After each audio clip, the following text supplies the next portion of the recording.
Par Larry Hodgson 28 septembre 2016. Comment hiverner un bananier à l'intérieur. Musa Siam Ruby. Les bananiers Musa spp et Anceté spp font de spectaculaires plantes pour le jardin estival, avec leurs épais troncs et leurs énormes feuilles en forme de pagaie, créant un effet tropical assuré. D'ailleurs, depuis quelques années, ils sont vendus un peu partout comme annuels dans les régions tempérées. Vous les achetez au printemps afin de les placer sur votre terrasse ou dans votre jardin et vous les laissez geler à l'automne. Ou du moins, c'est ce que le marchand veut. Le bananier rustique Musa Bazodjou, protégé pour l'hiver en zone 8. Il existe bien sûr le soi-disant bananier rustique Musa Bazodjou, qui tolère plusieurs degrés de gel tant que l'œuf froid ne dure pas plus que quelques heures et qui peut ainsi survivre à l'extérieur en zone 7 avec sous un épais paillis et même dans les zones 4 et 5 avec une protection massive, notamment grâce aux câbles chauffants. Mais, pour le commun des mortels, les bananiers ne sont tout simplement pas rustiques dans les régions septentrionales. Faut-il alors vraiment les laisser mourir de froid l'hiver? Pas si vous êtes prêt à les rentrer dans votre demeure. Et voici comment faire. Bananier en croissance. Bananier en CT ventricosome, à l'intérieur pendant l'hiver. Si vous avez assez d'espace pour le faire, vous pouvez hiverner votre bananier dans la maison comme plante d'intérieur. Évidemment, les variétés naines font les meilleures plantes d'intérieur. Car qui a la place pour un bananier de 5 mètres dans la maison? Rentrez la plante relativement tôt, certainement avant tout risque de gel, quand les températures extérieures commencent à baisser en dessous de 10, c'est la nuit.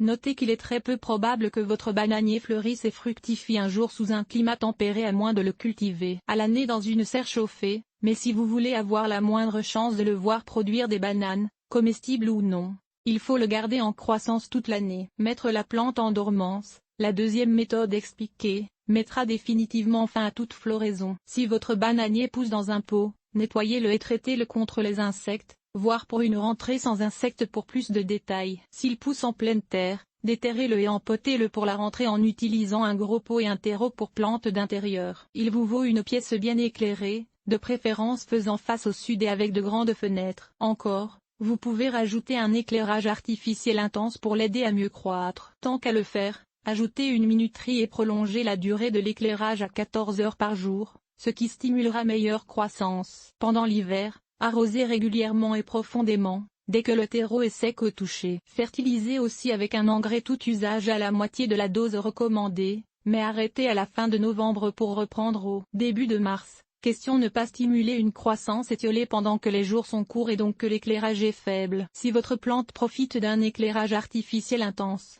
continuez de la fertiliser tout l'hiver. La température de votre demeure est sûrement acceptable pour un bananier, mais sachez qu'il préfère une bonne chaleur, température minimale de 20 C, en tout temps.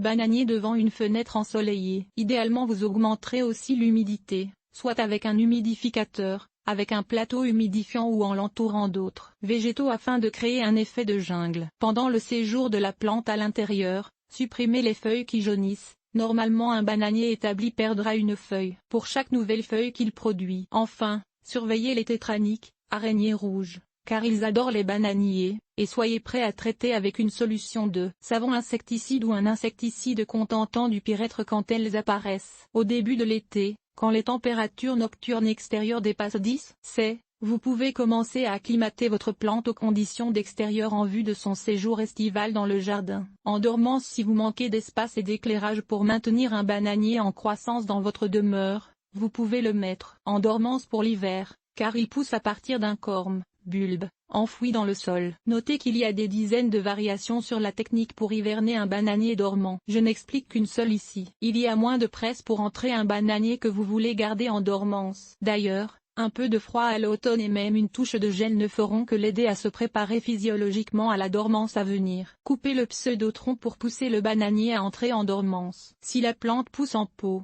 coupez son tronc. En fait, un pseudotronc composé uniquement de feuilles imbriquées, à environ 10 à 15 cm du sol. S'il croît en pleine terre, il n'est pas nécessaire de l'empoter. Déterrez-le et laissez ses racines sécher quelques jours, puis emballez-les dans un sac ou feuille de plastique pour l'hiver. Là aussi, coupez son tronc à 10 à 15 cm du sol. Placez le bananier dans un endroit froid, environ 7 à 10 C, mais libre de gel, peut-être un garage à peine chauffé, un caveau à légumes ou un vide sanitaire. Aucun éclairage ni arrosage ne seront nécessaires pendant sa dormance. Au mois de mars, il sera temps de réveiller votre bananier. Placez-le dans une pièce chauffée et bien éclairée et recommencez les arrosages et les fertilisations. Bientôt une nouvelle pousse paraîtra du centre de l'ancien pseudotronc et la plante reprendra rapidement vie. Comme pour un bananier qui a été traité comme plante d'intérieur tout l'hiver, commencez à l'acclimater aux conditions d'extérieur. Quand les températures nocturnes dépassent 10, c'est bon succès.